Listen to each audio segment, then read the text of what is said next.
Bueno, pues muy buenos días a todos y bienvenidos a nuestro seminario de cada viernes de la Academia de Ecología de Zonas Áridas del CIMNOR. Les doy la más cordial bienvenida a todos nuestros estudiantes, colegas que están de manera presencial y también los que están de manera virtual. El día de hoy tenemos uno de nuestros investigadores de aquí de nuestro centro, al doctor Francisco Javier García de León, pero antes de comenzar con este interesante seminario, quiero hablar un poquito de su trayectoria académica.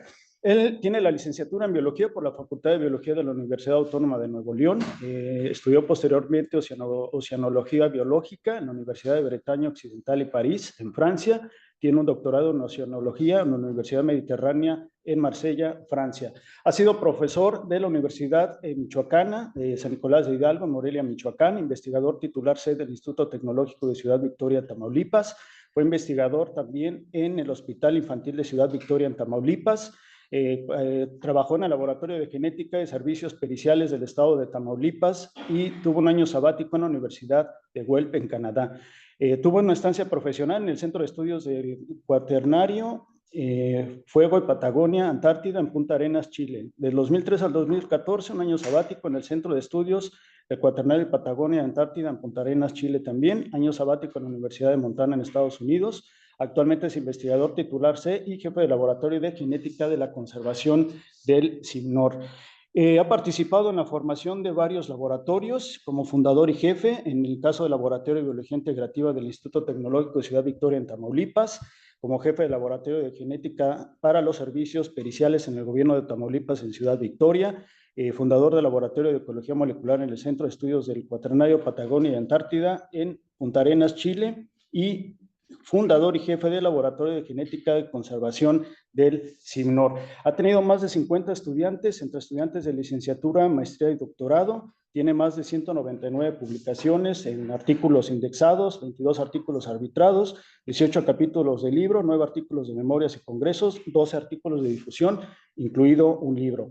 De proyectos de investigación, ha tenido 52 proyectos en los que ha participado como director y colaborador, y sus líneas principales de investigación es el interés por los procesos ecológicos y evolutivos que conforman la diversidad filogenética de animales y plantas en México, empleando métodos de genética y genómica de poblaciones, filogeografía y evolución, con aplicaciones en conservación, pesquerías, acuicultura y biotecnología, y actualmente se privilegian los estudios genómicos y de la biodiversidad. Sin más preámbulo, te doy la más cordial bienvenida y adelante.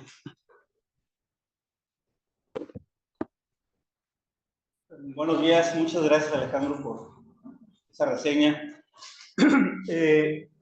Como dice el título, voy a tratar de hacer pues como una especie de resumen del trabajo que hemos hecho pues prácticamente ya unos 17 años que llevo en el CIMNOR, y en donde hemos estado básicamente tratando de aportar un poco de conocimiento en la diversidad biológica, tanto terrestre como acuática, de la región noroeste de México. ¿Puedes dar?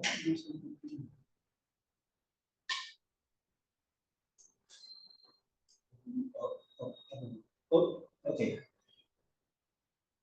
Cada vez que yo doy una plática de esto, veo que tengo audiencia con diferentes formaciones.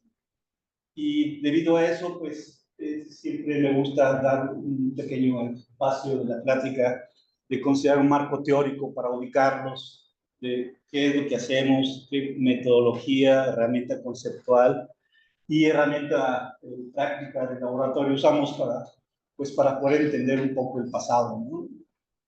Después vamos a hablar sobre lo que se conoce en patrones filogeográficos de la biota acuática y terrestre, principalmente terrestre, en lo que es particularmente la península de Baja California. No hago una aproximación de todo el noroeste, porque no me va a dar tiempo, pero voy a enfocarme más en la península. Después voy a platicar un poco nuestra contribución. No lo voy a hacer tampoco una lista larga, son muchos artículos. Voy a tratar de resumir algunas cosas tanto en terrestre, acuático marino y acuático dulceacuícola.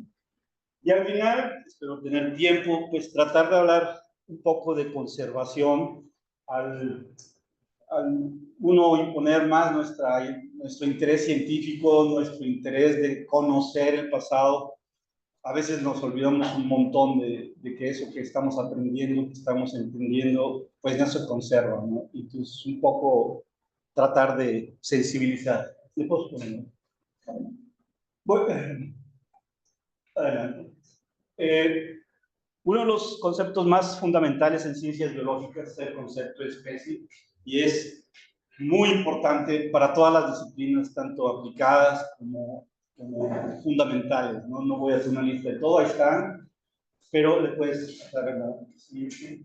El problema es que también es muy problemático su definición y la prueba está que hay más de 24 definiciones distintas de lo que es especie. Y esto no nos debe de extrañar porque la amplitud de la diversidad biológica también antepone modos de vida, formas de vida, tipos generacionales, tamaños poblacionales muy distintos, que eventualmente un concepto de especie que ha acuñado el grupo de los ornitólogos obviamente no concuerda con el concepto de especie de los microbiólogos.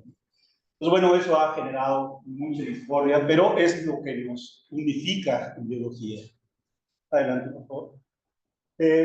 Cuando hablamos o tratamos de irnos al pasado, pues los historiadores bien lo saben, el que cuenta la historia o puede ser parte de ella o puede no ser parte de ella, pero la reconstrucción se vuelve un rompecabezas y a veces cuando uno plantea una reconstrucción hacia un foro X, pues es criticado porque a lo mejor hay una posición ideológica en la que no concuerda con la reconstrucción que hizo ese historiador. En biología, pues es más o menos la misma historia. Los grandes procesos de especiación, patrones de especiación, donde hemos tratado de comprender la diversidad, la velocidad y la dirección de los cambios morfológicos evolutivos de las nuevas especies a partir de especies ancestrales, pues es lo que se ha llamado macroevolución y es lo que nos ha más o menos brindado una idea muy gruesa de la evolución de la biodiversidad en un sentido amplio.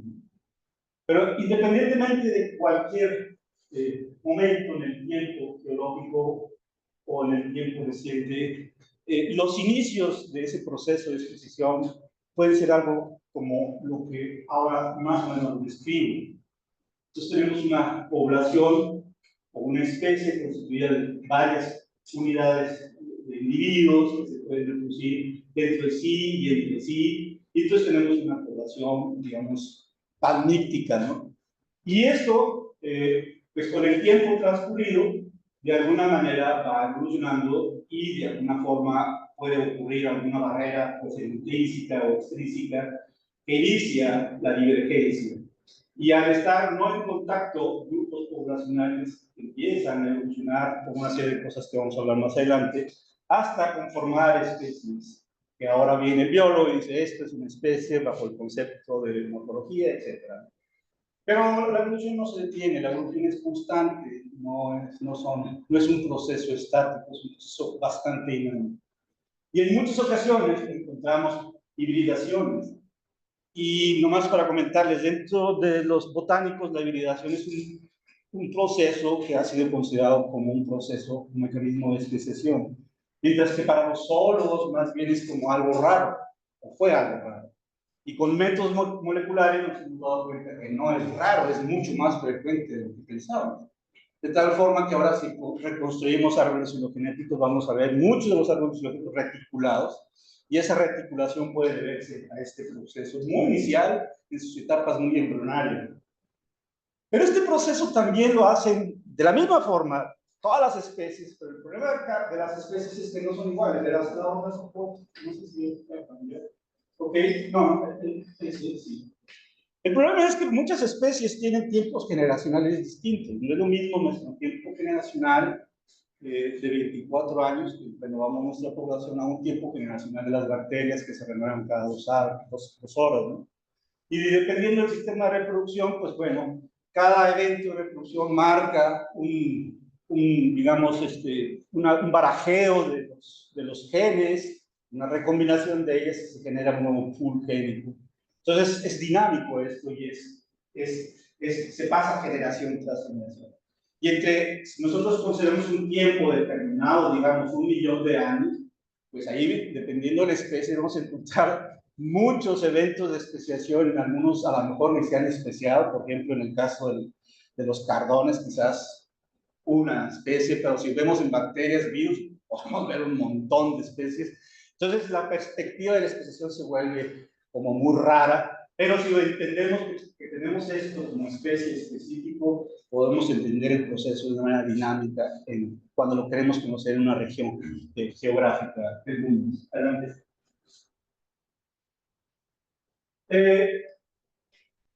Nosotros hemos estado privilegiando herramientas conceptuales que nos ayudan a hacer esta reconstrucción histórica de una región de nuestro México. Y una de las ciencias centrales en las que hemos basado nuestro conocimiento pues, es la genética de poblaciones. La genética de poblaciones, que básicamente lo que tiende a atender pues, es el proceso muy inicial de cómo las frecuencias alelas van cambiando con el tiempo y sobre todo con los mecanismos evolutivos que también se llaman fuerzas evolutivas como deriva genética, que es algo al azar y depende del tamaño de las poblaciones. Los sistemas de reproducción son muy importantes. La migración es un fenómeno que es muy importante para entender el tipo de genes. La mutación, que es el origen de nuevas cosas, que es un proceso lento y lleva mucho tiempo, y obviamente la selección. Estas, digamos, 4 fuerzas evolutivas han sido de alguna manera teorizadas por 2 genetistas poblacionales, un inglés, Ronald Fisher, y un estadounidense, Sewell Wright, uno trabajando con poblaciones muy grandes y otro trabajando con poblaciones pequeñas, y ambos dos llegaron a la misma conclusión. La genética de poblaciones y toda su evolución conceptual y tecnológica nos dejó ver que hay mucha variación dentro de la especie. Algo que no era muy entendido por los biólogos del siglo pasado. Pero cuando hablamos de variación genética dentro de la especie, esas mismas fuerzas evolutivas se comportan de manera distinta dependiendo de dónde estamos. Si estamos dentro de las poblaciones, por ejemplo, no sé si estamos dentro de las poblaciones, pues, por ejemplo, la migración aumenta. Y esto aumenta la diversidad genética. Pero la migración aumenta la diversidad genética cuando estamos en una perspectiva dentro de poblaciones. Pero cuando estamos en la perspectiva entre poblaciones, la migración disminuye la diversidad genética. Entonces, cuando alguien habla, aumentó la diversidad genética, disminuyó la diversidad genética, eso tiene que tener una perspectiva, si no, se entiende. Y eso es algo que debemos, los que más o menos entendemos esto, dejarlo claro a los manejadores para que puedan tener buenos mecanismos de manejo, conservación, etc. Adelante.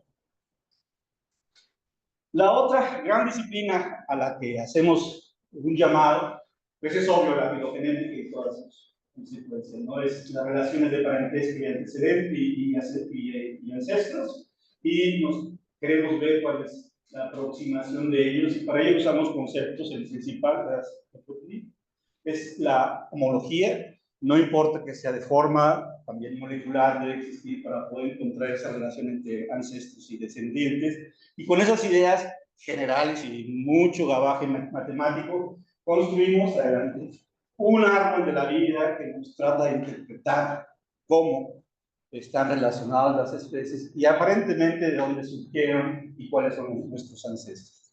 Entonces ahora, con la genómica tenemos muchas especies solamente conocidas por secuencias, no sabemos la cara del bicho, pero están ahí, sabemos que están ahí por las secuencias, y eso nos ha permitido encuadrar una hipótesis un poco más amplia, no quiero decir que sea exacta o real, un poco más amplia de lo que pasó en el periodo.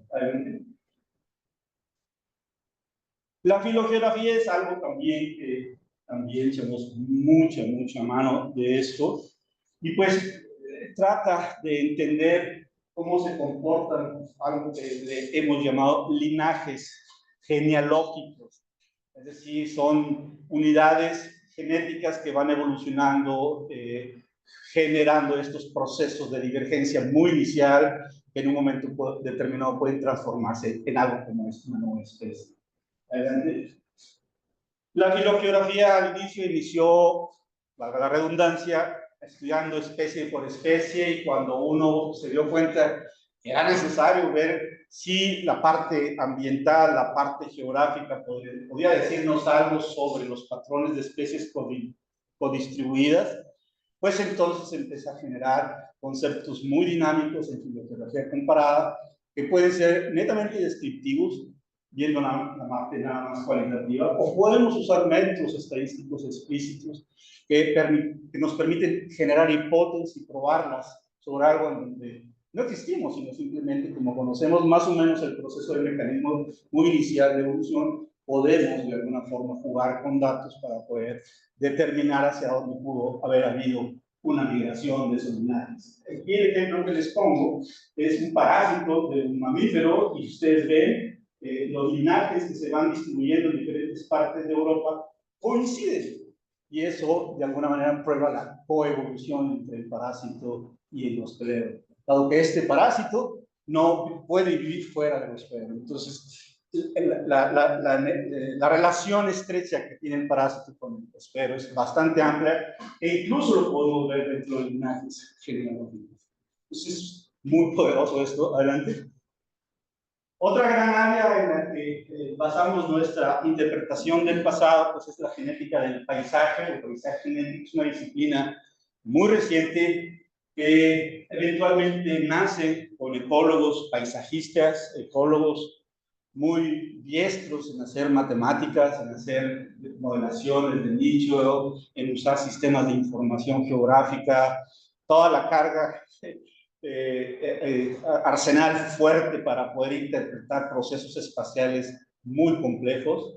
Entonces lo que hace es tratar de relacionar todo lo que aprendimos de genética y filogeografía, toda la parte de conectividad genético y estructural del espacio físico por la ecología del paisaje, en donde buscamos correlaciones para poder ver si el paisaje determina ese patrón de diversidad genética en ese lugar. El problema de todo esto, y nos puede llevar muchos años de trabajo, tanto de campo como de laboratorio, es que lo que hacemos en realidad con nuestro esfuerzo es una foto instantánea en el momento. Interpretamos lo que los datos nos dicen. Y a veces, al final, nos quedamos, es que nos faltó más muestra, es que no pudimos tomar esta localidad, es que el marcador que usamos fue malo, es que, y es que, y es que. Y ahora, gracias al advenimiento revolucionario de las computadoras, pues tenemos el recurso de hacer simulaciones. Podemos hacer las canchas artificiales, los individuos artificiales, con características de rasgos biológicos particulares de una especie que podamos generalizar, por ejemplo, una en diversidad trófica, pues un herbívoro, un carnívoro, un homotermo, un heterotermo, uno de selección K, otro selección R. Buscamos esas características y después jugamos con las fuerzas evolutivas de microevolución y hacemos simulaciones a lo largo de generaciones y vemos cómo se reparte la diversidad genética. Si esta repartición con este juego de variables, cada una de ellas con diferentes parámetros, nos da algo muy parecido a la foto instantánea que tomamos con el esfuerzo que hicimos durante 3, 4, 5, 10 años, entonces podemos darle una explicación teórica de qué ocurrió, pero con elementos muy fuertes de ciencia, ¿no? Adelante. Y bueno, para poner en contexto estas disciplinas, pues tenemos escalas, ¿no? Escalas pequeñas y grandes de espaciales, escalas de presente, pasado, temporales y escalas de, digamos, grupos que se conforman de acuerdo a la disciplina. Clados, filogenética, especies, filogeografía, filogeografía comparada, poblaciones en genética de poblaciones, linajes en una interacción entre genética de poblaciones y filogenética. Y cada una de ellas tiene una perspectiva y tiene limitaciones y ventajas para poder ubicar explicaciones en concreto a esas escalas en particular. Y las herramientas que usamos para poder hacer esas aproximaciones son algo que hemos llamado marcadores moleculares. Y en esto también ha habido mucha evolución. No voy a pretender hacer una lista de todos ellos, pero créanmelo, dentro de los datos más frecuentes que nosotros encontramos, bueno, son secuencias de ADN mitocondrial. En general, las secuencias de ADN mitocondrial, sus diferentes genes, son entre 5 a 10 veces más evolucionan de 5 a 10 veces más rápido que cualquier SNP nuclear. Ellos son útiles para hacer estudios filogenéticos y filogeográficos en las escalas que acabamos de comentar, y han ayudado mucho para definir algo que los norteamericanos llaman unidades evolutivas significativas, y ha sido una nueva unidad biológica para poder meter esfuerzos en la conservación. Adelante. El otro marcador que se tiende a estar usando cada vez menos, pero se sigue usando porque tiene características interesantes, son los microsatélites. Y estos evolucionan mucho más rápido que los anteriores. Y esto nos deja ver espacios temporales muy cercanos en el pasado. Digamos, nos pueden dar a entender cosas que pueden pasar en 50, 60 generaciones. Acuérdense que 50, 60 generaciones pueden ser para unas especies algunas semanas, para otras especies pueden ser años, ¿no? Entonces, bueno, estamos hablando de tiempos generacionales, no tiempos absolutos, relativos de tiempo. Esto, pues, nos ayuda a hacer mucho genética de poblaciones, tener bibliografía, y nos ayuda a definir unidades de manejo. Todos aquellos que de alguna manera quieren hacer acuacultura, pesquerías, cultivo de plantas, pues nos aproximamos a esta serie de conceptos. Adelante. Y bueno, están también los SNP, que son generados por genómica y cualquier otro método, y no es otra cosa más que una mutación puntual en un locus, en un lugar particular del genoma, que muestra polimorfismo. Pero estos SNPs pueden estar en lugares distintos y evolucionan de manera distinta dependiendo de dónde están. No te voy a hablar un poco más adelante. Bueno, ahora vamos a entrar con esto. Más o menos creo que les puse a tono de qué métodos conceptuales usamos para tratar de construir. Lo que voy a comentarles a lo mejor no es la historia completa. Alguno dice, faltó citar este artículo. Sí, de acuerdo, pero lo más relevante es esto que voy a comentar. Voy a comentar en este punto básicamente lo que se conoce, ¿no? Y cuáles son las hipótesis que se han establecido y cuáles son las críticas de esas hipótesis para entender esos patrones de diversidad filogenética. ¿Por qué estudiar esta región de nuestro país? Bueno, la verdad, pues porque me vine a trabajar.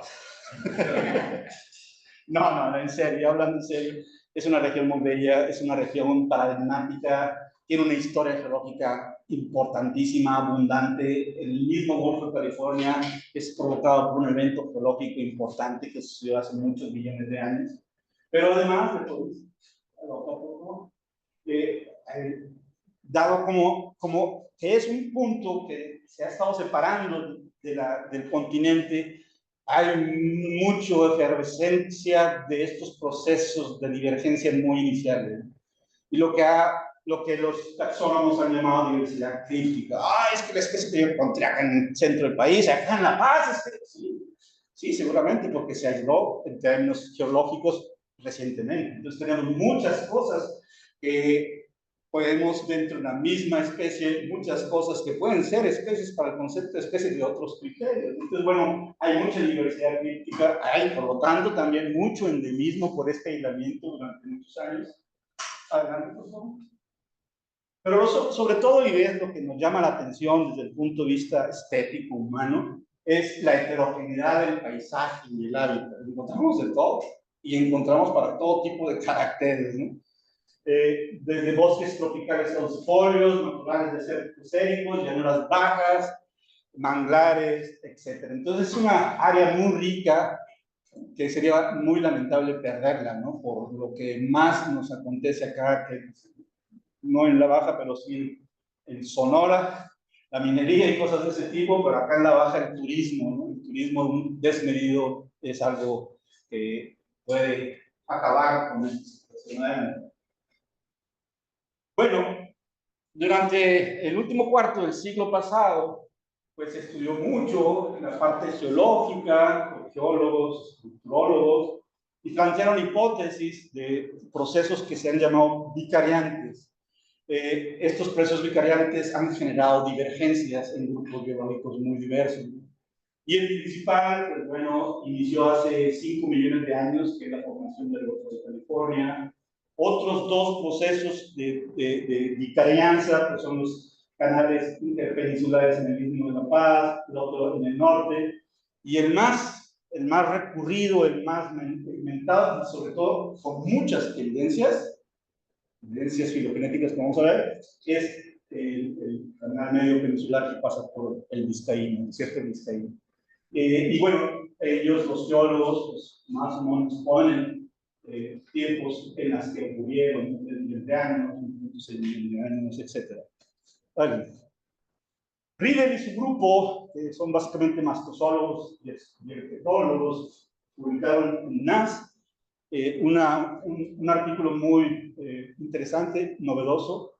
Bueno, no tan novedoso, porque ya Ayres había hecho lo suyo en la península de Florida, pero ellos, con estudios principalmente con ADN mitocondrial, trabajaron dos especies de mamíferos. Estamos hablando en el 2000. Básicamente toda esta información se recabó a finales del siglo pasado.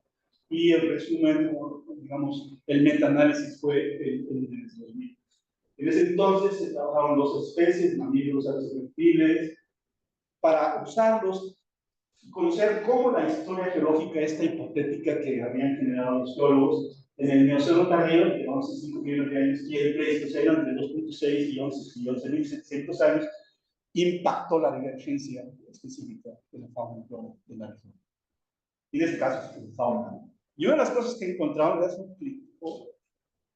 pues es esto, lo que se ha llamado monofilias recíprocas en filogeografía, que es la separación de dos grupos que están básicamente distribuidos en este caso, en el norte de la península y en el sur de la península. Y todas estas especies, estas 2, 4, 6 especies, hicimos todo eso. Entonces dijeron, bueno, son evidencias claras que existió ese canal interpeninsular, que existió ese canal en La Paz.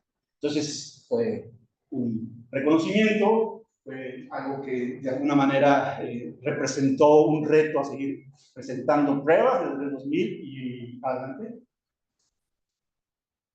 En el 2015, este grupo hizo metaanálisis. Para el 2000 al 2015, pues ya había 52 especies estudiadas bajo la perspectiva de filogeografía, con principalmente ADN mitocondrial.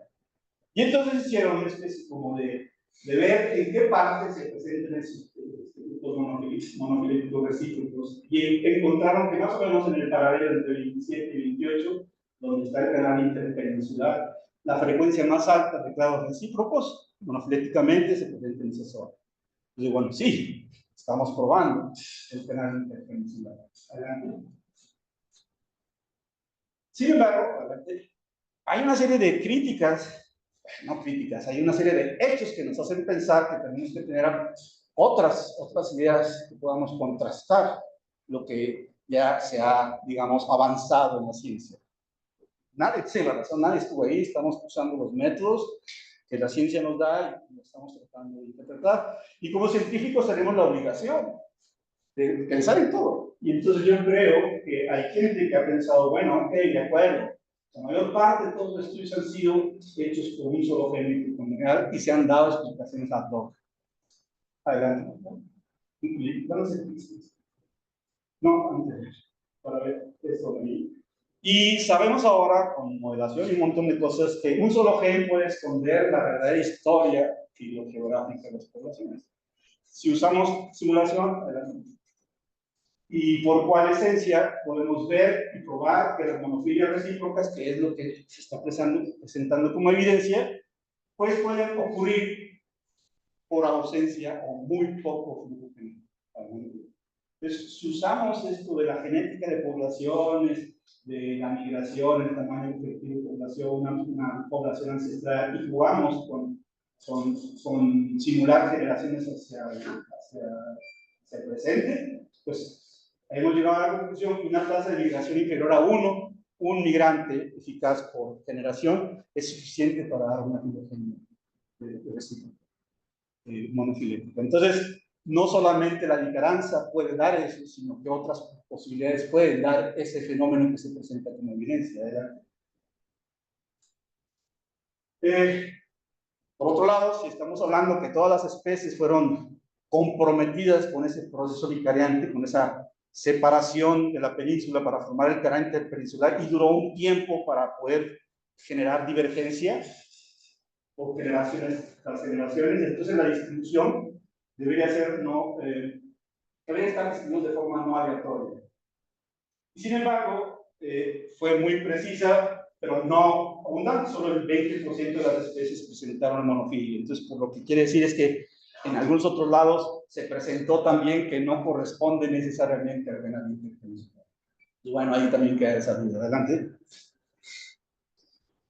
Y además las evidencias geológicas son muy contradictorias. Yo no voy a hablar mucho de eso, pero todos los autores dicen cosas distintas en cuanto a tiempos de la aparición de tal canal, tiempo de aparición de este, tiempo de separación de todo, etc. No voy a meter en eso, pero ahí están las citas, pueden leerlas y van a encontrar datos contradictorios sobre el evento geológico que ha ocurrido en la... Adelante. Y uno de las evidencias más claras donde hay fósiles que podemos ver pues, en las rocas marinas de la cuenca de Santa Rosalía, donde podemos encontrar una columna estratigráfica y podemos cazarla, ¿no? Sin embargo, el tiempo en que ellos estiman que ocurrió o se fosilizaron estos fósiles es de 6 a 7 millones de años. Mucho más antiguos de lo que se piensa que se formó el Golfo de California. Entonces, no concuerda tampoco. Adelante. Entonces, eso nos deja la expectativa, ¿no? Y luego, ya en la parte genética también, se ven que diferentes deben de afectar a todos los locis, a todos los lugares del genoma, más o menos, del mismo forma, en tasas diferentes, pero deben de afectar todo el genoma. Adelante. De eso conocemos poco. Realmente ahorita ha habido uno o dos estudios genómicos que se han realizado en algunas especies, son los menos que los más, y conocemos poco. Y la mayoría de los estudios que se han hecho para hacer esas reconstituciones filogeográficas son con mitocondrial, muy poco en su momento, enzimas y genes nucleares, ¿no? Pero reconocemos, adelante, usando, digamos, otras especies, donde se han hecho estudios genómicos, como por ejemplo, esta especie es una especie europea, que presenta dos poblaciones, una en el Atlántico y una en el Mediterráneo, y se puede caracterizar un estadístico de diversidad genética que es el FST, que es una medida de diferenciación genética entre poblaciones, y podemos ver cómo se comporta ese estadístico a lo largo de los cromosomas. Entonces, como ven, los niveles de diferenciación genética no son homogéneos, no hay picos y bajos, picos y bajos, picos y bajos. Y entonces los picos representan los locis bajo selección que muestran signos de clinas estrechas y sin introgresión, o que están bajo selección, están fuertemente no mutes. Así debes de quedar porque es importante para tu sobrevivencia, es bajo selección. Adelante. Mientras que los otros presentan valores bajos, los diferentes cromosomas son locis neutrales. Locis que evolucionan de acuerdo a la teoría típica de genética de poblaciones, sin mutación, sin migración, sin selección, etc. Recombinan tanqueras poco profundas, muestran, podemos ver introgresiones, es decir, hibridaciones pasadas, y menor diferenciación genética de poblaciones. Entonces, imagínense, si estamos usando un marcador nuclear o dos marcadores nucleares, ¿dónde queda el marcador nuclear? Aquí, acá, no sabemos si las interpretaciones las podemos dar ad hoc de acuerdo a lo que nos dice ese marcador. Pero la perspectiva genómica nos puede decir otra cosa. Entonces no podemos decir mucho porque hay pocos estudios genómicos por el momento y ahí de adelante. Preguntas difíciles con toda esta que hemos dicho para los patrones que hemos estado observando. ¿Por qué la diferencia no se para de la misma forma todas las especies en una misma región geográfica donde ocurrió? Y la otra, una vez que ocurrió, la otra es, una vez que ocurrió el evento vicariante y permaneció y después desapareció, pasaron mucho tiempo. Y en ese tiempo no se consideró nada. Y las especies las consideran como estáticas, sin moverse. Entonces, no consideran la dispersión. Entonces, ahí hay un fuerte, digamos, sesgo en la interpretación global de la situación. Adelante. ¿Cuáles son las hipótesis alternativas que tenemos que probar para poder seguir interpretando esta realidad? Pues, dentro de las barreras extrínsecas, pues los gradientes ambientales. No sé, algunos que han viajado por toda la baja se han dado cuenta que hay tipos de vegetación muy distintas y muy localizadas, con gradientes muy importantes. Pues esos gradientes pueden tener de alguna manera un valor adaptativo local. Y ese valor adaptativo local también genera especiación. Adelante. Las otras es la heterogeneidad ambiental, donde vemos también, vean, el clima, valores azules fríos, valores rojos calientes. Tenemos también una heterogeneidad climática que generada por la topografía y los tipos de vegetación. Esto también se antoja pensar que hay adaptaciones locales y evolución relativamente rápida de las especies.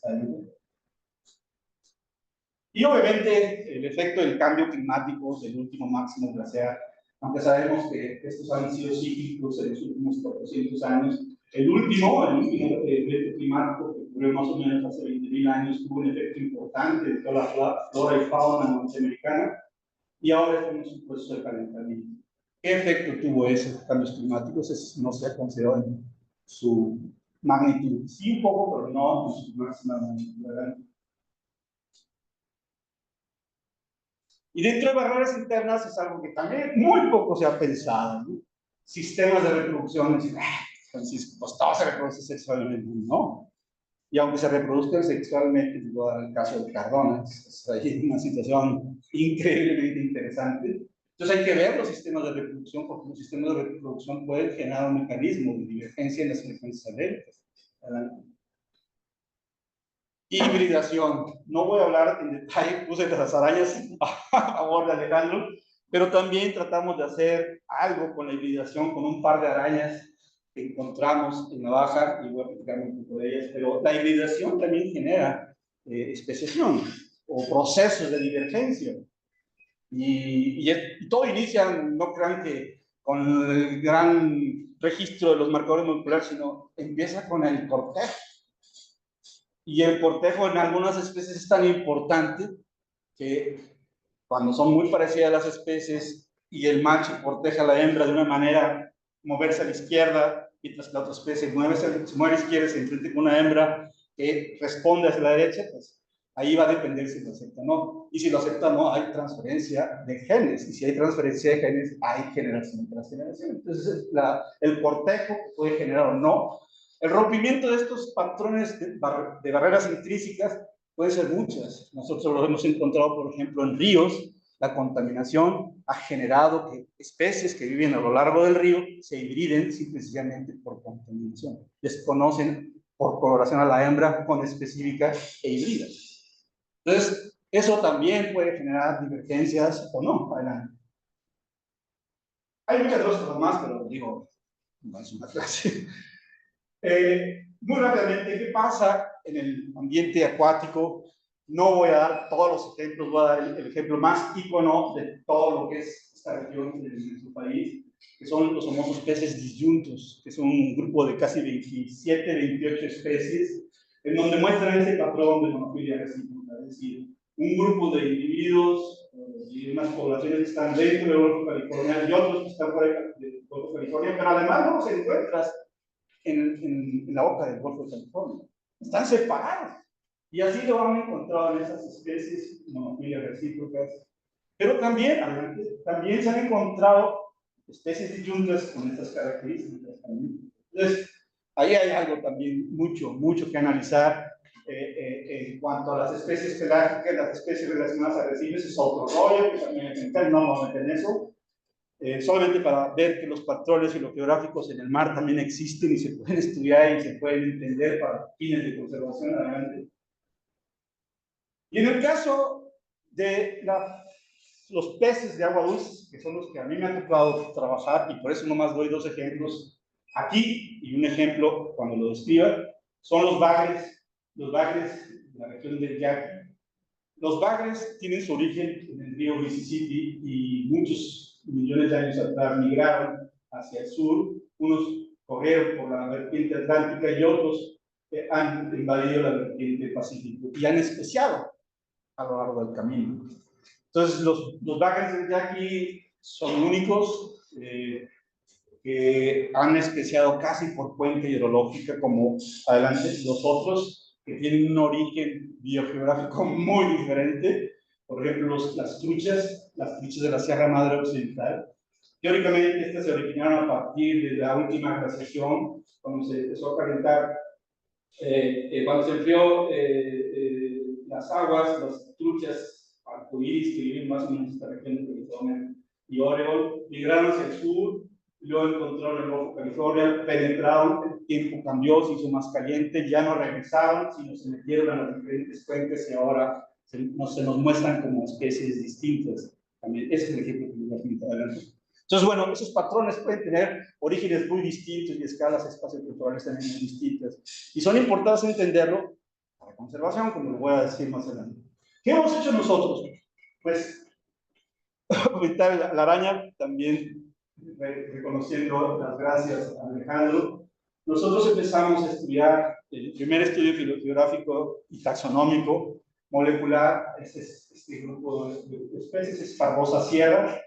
Teníamos aquel entonces un estudiante, Juan Miguel, que nos ayudó a conectar en todas estas partes. Y bueno, con el GENCOI, estamos hablando que estábamos trabajando esto en 2008, 2009, por ahí. Y lo que encontramos con el COI, pues es, digamos, un haplotipo muy abundante en el sur y diversidad haplotípica hacia el norte. No encontramos encontramos una divergencia genética muy importante en esta zona, que casi está en la frontera entre México y Estados Unidos, entre dos grupos de arañas, Barbosa Sierra, que por el trabajo de tesis doctoral de Miguel decidimos que era nada más Barbosa Sierra, todo lo que estaba en la base, y Barbosa Comedia, que empezaba justamente aquí hacia arriba. Entonces, este fue el análisis que hicimos de conducta sexual para poder ver si había algo de barrera intrínseca para la reproducción. Encontramos que el patrón incluso hasta diseñamos un modelo de sonido para poder detectar los sonidos que hacen los machos en frente de las hembras para poder caracterizar el cortejo de esa manera. Y encontramos que sí, había eventualmente cortejos muy específicos. Pero una cosa que encontramos así muy interesante es que cuando quisimos colectar arañas vivas para hacer el laboratorio de La Paz, ya no la encontramos aquí, sino nos tuvimos que ir hasta Berkeley a colectar esta araña. Y nuestra hipótesis, aunque no lo estudiamos, dijimos, el calentamiento global ha hecho que esta arañita se va para arriba, se va para arriba, y hasta allá la encontramos, y le dimos fuerte, todo California, estuvimos buscando los alimentos, porque estas arañas, y es porque las empezamos a estudiar, cuando yo llegué aquí, la doctora especialista en arañas, me dijo, es que estas arañas, yo le dije, un modelo de estudio que podemos usar para poder estudiar divergencias. Entonces me dijo, no, pues esta. ¿Por qué? Porque vive de manera restringida en los oasis. Y ellos habían hecho estudios ecológicos que encontraban colectas en una línea cerca del oasis hacia afuera, y a los 3 metros dejaba de ver esa araña. Entonces ella tenía la idea, pues son circunscritas a los oasis. Interesante, porque vamos a encontrar divergencias entre oasis. Y nada de eso. Adelante. Con 6 microsatélites, pero no encontramos el rompimiento geográfico en el vizcaíno. No había rompimientos exclusivos en el sur. Adelante. Y usando microsatélites, pues encontramos esto, ¿no? Esto que vemos aquí, todo rayado de diferentes colores, es signo de mezcla genética entre diferentes grupos. Aparentemente hay 5 grupos, pero se mezclan. Y no supimos cómo se mezclan hasta que empezamos a pensar teorías de que estas usan el baloney para poder viajar y cosas que no entendí, pero bueno, había que buscar una explicación para poder explicar esto, ¿no? Las únicas, digamos, poblaciones más o menos puras fue esta y la del norte. Entonces, si queremos, digamos, reconstituir un patrón filogeográfico adelante, de la araña, de estas pardosas, es un licócido, una araña lobo, pues usando modelación de nichos, tanto en el presente como en el último máximo glacial, encontramos que se formaron 2 refugios, pero no han cambiado mucho desde el último máximo glacial al presente. Es una especie que sí se ha dispersado hacia el norte, pero la estructura genética se ha mantenido más o menos estable. Y con otros métodos, adelante, también vimos una expansión poblacional mucho más antigua, o sea, en otra escala de tiempo. Entonces, adelante, si podemos decir un patrón filogeográfico para esta especie de invertebrado que representa una especie con tamaños generacionales cortos, digamos 2 o 3 generaciones por año, tamaños poblacionales grandes, y un sistema de reproducción de cortejo, pues nos presenta, digamos, una bicarencia en el norte con otras especies que es estrechamente relacionada. Antes del trabajo de Miguel se consideraba Barbosa Sierra, todas las arañas de este tipo en Estados Unidos y todo México. Con el trabajo de él México es una especie, Sura, Estados Unidos Atromedia y la Baja California Sierra, ¿no? Pero bueno, son especies especialmente relacionadas. Y a lo largo de la península pues, encontramos agrupaciones climáticas que fueron tanto recientes como históricas, que de alguna manera favorecieron la dispersión, que es un mecanismo muy usado de esta especie que no lo sabíamos, los ecólogos no lo sabían, que sí se dispersa bastante. ¿No? Y hay que seguir estudiando, hay muchas especies de ¿no? El otro ejemplo que les voy a dar de manera particular es el carbón, el Ridley. Esta especie me impresiona, aparte de que es grande, bonita, y da un paisaje interesante, pues tiene un sistema de reproducción muy especial en plantas. Para mí, bueno, no soy botánico, pero me impresiona. Las poblaciones isleñas, por ejemplo, Cerrado y Catalina, son hermafroditas. Son todos los individuos que ustedes ven en esas islas son hermafroditas.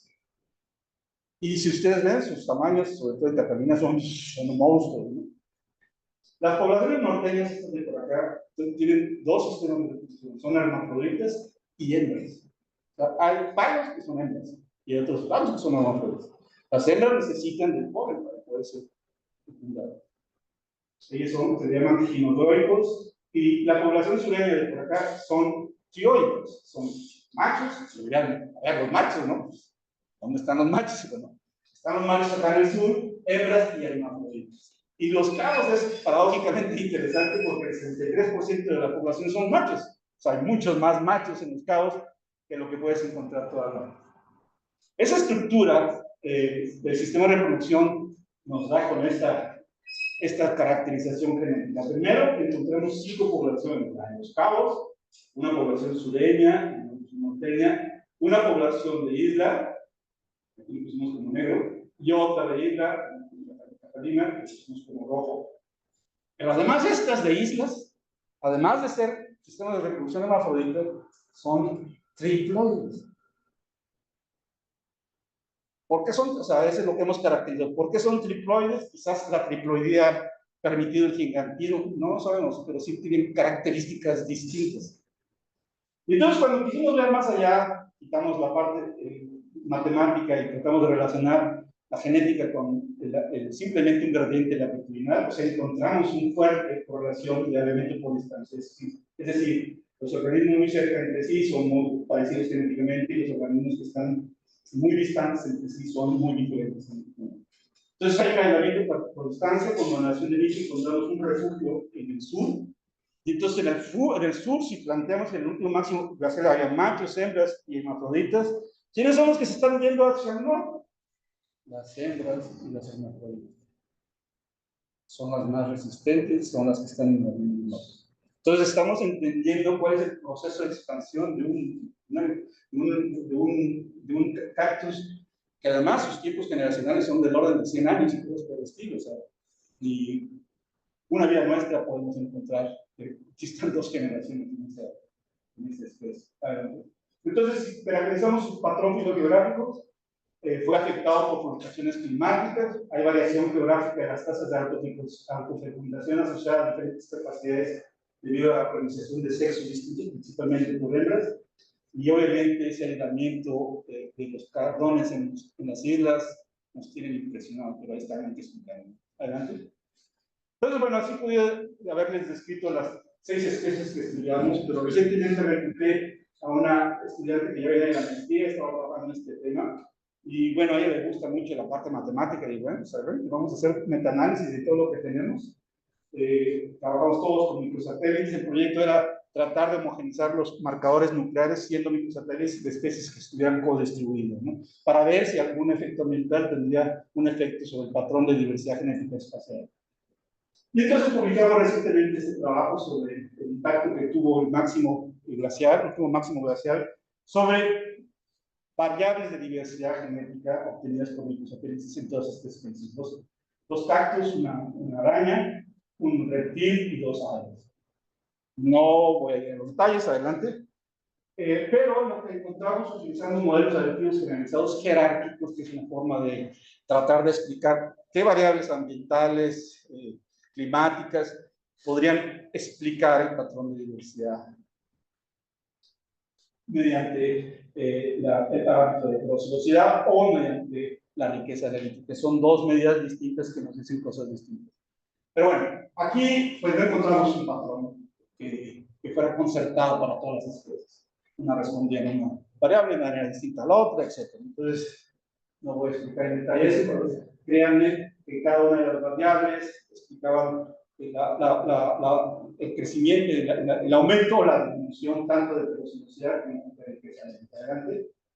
Y también usamos modelación de nicho para todas, y tampoco vimos una coincidencia que les pasara, por ejemplo, en el caso de la Cardosa Sierra, con los dos refugios, que les sucediera a todos, no había una concordancia de patrones similares en cuanto a modelación de nicho entre las diferentes especies analizadas mediante microsatélites.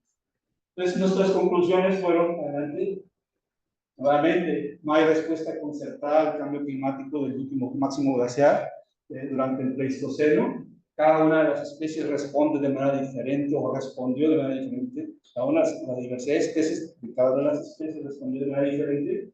Adelante. Y otra cosa que nos llamó la atención es que la estabilidad climática y la idoneidad del hábitat no siempre conducen a observar mayores niveles de diversidad genética.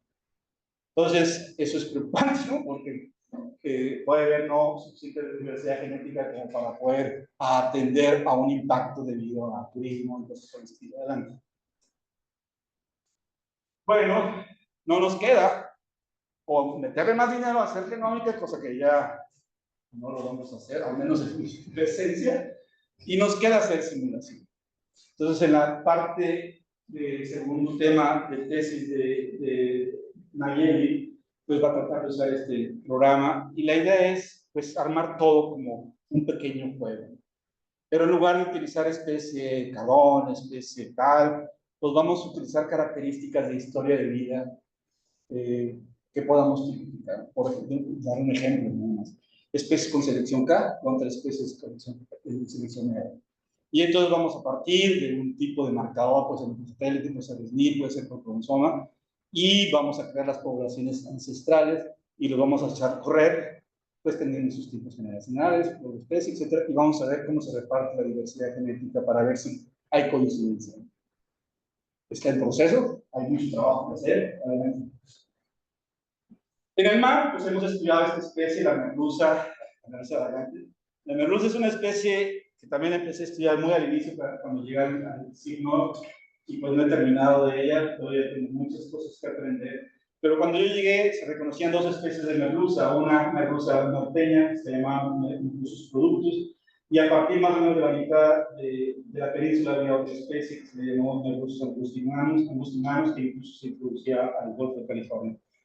El proyecto que propuso Azagar era tratar de identificar stock pesqueros mediante herramientas moleculares, y lo primero que me di cuenta pues, es que había un problema taxonómico y tuvimos que atacar un problema taxonómico utilizando morfología y genética, porque nos dimos cuenta que era una sola especie y lo que encontrábamos era un gradiente de esas características diagnósticas. Si ves el holotipo que está acá en California contra el holotipo de la otra especie en Panamá, pues sí los ves bien diferentes, pero si los empiezas a estudiar a lo largo del gradiente, pues se ve que es un gradiente. Y además los marcadores moleculares decían que era la misma especie. Entonces, usando microsatélites, lo que encontramos fue un stock costero, no homogéneo, pero aquí costero, que más o menos responde a un proceso reproductivo. Y todos stocks bien interesantes que eventualmente han invadido cuerpos de agua interiores, como el stock del Golfo de California, el merluzas del Golfo de California, y el stock o merluzas de la zona de Puget, en Washington, frontera Canadá-Estados Unidos. ¿Por qué están ahí? No lo sabemos, pero ahí están. Entonces esto, de alguna manera, fue usado, los resultados de estudios me agradan mucho, fue usado para hacer la norma oficial de la pesquería de la merluza en el Alto Golfo. El reconocimiento de la merluza como una población distinta fue eventualmente obtenido conocimiento a partir de este estudio. Pero este evento, paradójicamente, ocurrió muy reciente, de acuerdo a los datos que nosotros analizamos. Las merluzas teóricamente se originaron en el Atlántico, se dispersaron en Europa y luego se dispersaron por la costa americana, y en un momento determinado que estuvo abierto el canal de Panamá, se introdujeron al Pacífico y después se dispersaron en todo el Pacífico. Esa es la diferencia. Bueno, la divergencia de las merluzas que viven en el sur del Pacífico, Chile, por ejemplo, fue hace 80.000 años. La divergencia que separó el Golfo de California del stock costero fue hace 40.000 años. Adelante. Y la divergencia que separó el Golfo la sonda de Peugeot de lo que es el stock costero fue hace 20.000 años. Muy reciente. Entonces, bueno, ahí lo dejo. Vamos a entrar a otra, que son las truchas de la Sierra Madre Occidental. En todas las cuencas de la Sierra Madre Occidental existen poblaciones de trucha en la parte alta que han quedado aisladas después del calentamiento global, pero también porque casi más bien todas las cuencas ya tienen represamiento. Entonces esas truchas, si pudieron bajar al mar, ya no lo hacen, quedaron aisladas. Y fueron poblaciones pequeñas. Y como poblaciones pequeñas sabemos que pues, no se pueden reproducir con las que están en la otra cuenca. Entonces la diversidad genética quedó aislada ahí, pues empezó a evolucionar de manera independiente. Y eso creó mucha divergencia en cada una de ellas. Entonces, con algunos taxónomos nos hemos dado la tarea de caracterizarlas morfológica y genéticamente, y pues sí, vemos, casi no las conocemos en cuanto a biología, pero sí las conocemos en algunos puntos. La sierra es muy, muy grande, pero también es una zona muy problemática para los narcos. Hemos colectado con narcos allí, con barburizos, etcétera, pero no es algo simple. Y una cosa que nos llamó mucho la atención en este estudio que hicimos, que las truchas norteamericanas, la trucha Mickey, que es arcoíris natural, la longitud de las ramas indica el grado de divergencia del grupo, ¿no? La longitud de las ramas es mucho más pequeña de la longitud de las ramas de todas las mexicanas. Hay un proceso de divergencia muy grande en la Sierra Madre Occidental. Y tanto con microsatélites como vecinos. Entonces, no es algo que nos estemos inventando o que nos diga un marcador, es algo que está pasando. Sin embargo, pues no tienen nombre científico, solamente una, y no nos hemos puesto de acuerdo después de 20 años qué poner, pero estamos trabajando. Ok, vamos a hablar un poco de conservación. Este es el esfuerzo, espero que... Muy rápido. Me concentro en el convenio de biodiversidad porque es el que nos rige políticamente, pero también nos rige éticamente a nivel internacional. No hubo otra intención de conservación de la biodiversidad del planeta sino hasta el 94 que se firmó este convenio. Este convenio reconoce que la biodiversidad debe estar conocida, interpretada y conservada en sus tres componentes: ecosistémicas, especies y de diversidad genética. Al principio la diversidad genética se tomaba en cuenta solamente aquellas especies domésticas, adelante. Pero a partir de la COP15 en Kunming, Montreal, para los objetivos del 2020, por primera vez, adelante, se considera la diversidad genética que debe ser comprendida, sobre todo para qué, para conservar el potencial de adaptación de las especies. Entonces, México lo firma, pero México se da, nos damos cuenta que no tenemos datos de diversidad genética para llegar a esa objeción de 2050, porque no hay suficientes datos de diversidad genética. Hemos hecho un proyecto para poder evaluar qué tanto conocemos de diversidad genética y conocemos más o menos como el 5 o 10% de lo que se conoce de la diversidad específica. Entonces es muy pobre el conocimiento de diversidad genética. Conservación. La conservación no es nada más tratarlo como hay que cuidarlo porque es bonito, porque me gustó, porque sentimentalmente me gusta la vaquita, o por esto, o por el otro. No. La conservación implica información, conocimiento, ética y conciencia. Y es ahí donde a veces tenemos poco todos, biólogos, economistas, etc. Pero para hacer conservación no lo podemos hacer desde la bancada de los biólogos, desde la bancada de los economistas.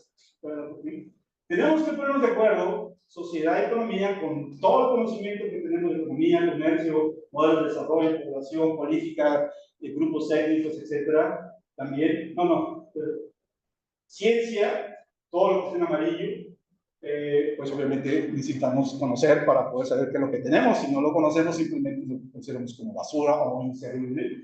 Y conservación, todas aquellas acciones para conservar. Una de ellas es las áreas protegidas. la consecuencia de conservar la biodiversidad, una de ellas que ha tomado México con cierta seriedad, es la creación de áreas naturales protegidas. Desde la perspectiva de nosotros, obviamente, las especies tienen un valor científico y evolutivo. Cada una de las especies nos dice algo sobre la historia, por lo tanto, es digna de ser conservada. Su pérdida nos fracciona el conocimiento del árbol de vida.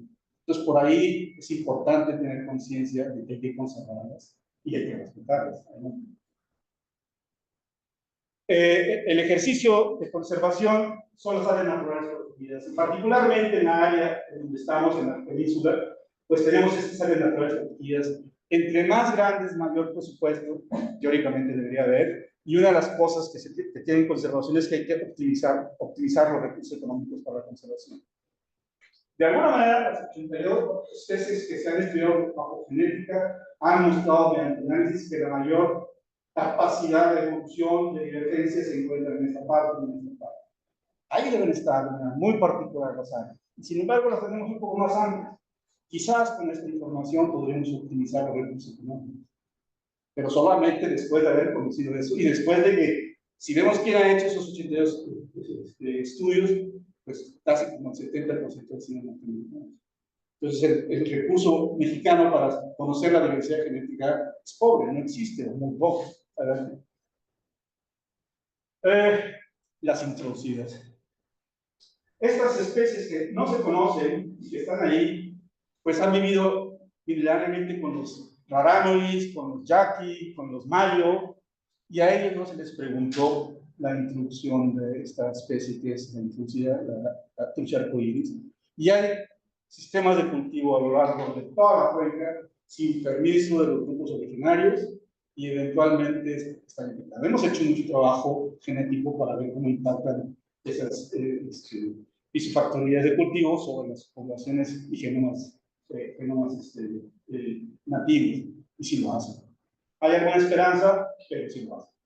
Bueno, entonces, al ver esto, pues es importante entender que tenemos que conocer nuestra diversidad, porque si no la conocemos, podríamos decir que el universo de cada uno de nosotros se resume en el tamaño de lo que conocemos. Si no conocemos nada, pues podemos meter un pueblo turístico y darle el traste todo, y de alguna manera no lo defendemos, o lo defendemos basado no sé qué, puntos, pero con conocimiento de causa podemos tener herramientas para contrarrestar las mías de estos ejecutores de servicios ecoturísticos, para decir no, porque vas a afectar no solamente la biodiversidad, sino su potencial adaptativo. Y ahí ellos tendrán que hacer todos los estudios que estamos pidiendo y que, bueno, claro, se van a dar cuenta que no hay que seguir con el turismo del año. Y eso nos ha llevado a ser los pininos de trabajar con niños, y le hemos pedido a Nayeli que trabaje el concepto complejo de fitogeografía en niños. Nos hemos ido a las primarias, ella armó un jueguito para entender dispersión, bicadencia, mutación, y bueno, es nuestro granito de arena para ir más allá. Y con esto termino, disculpen que me ha tomado más tiempo. Gracias. Muchísimas gracias.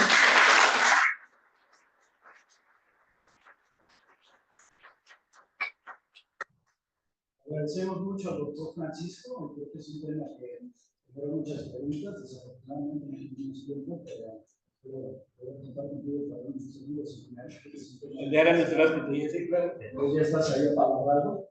Les agradezco mucho a todos los presentes. Recuerdo que en 8 días tenemos que ver nuestro seminario. Vamos a tener un invitado de la UAP, el doctor Carlos Hernández, hablándonos de etología del estado de Texas. Es un tema muy interesante. Agradecemos de nuevo cuenta al doctor, algo que quieras comentar para finalizar, por favor. Pues simplemente comentar que sí ha sido una responsabilidad de los que hacemos genética no aterrizar conocimientos a gente de todo tipo, y en la medida que lo hagamos es la medida que nuestro idioma se interprete bien y hablemos el mismo lenguaje para concientizar algo que pocas veces entendemos. No solamente conservar lo que vemos, sino conservar por qué están ahí, cuáles son las causas, y que no es repetible. Entonces, ver lo que vemos es único, y eso genera ética y conciencia social para la conservación. Gracias.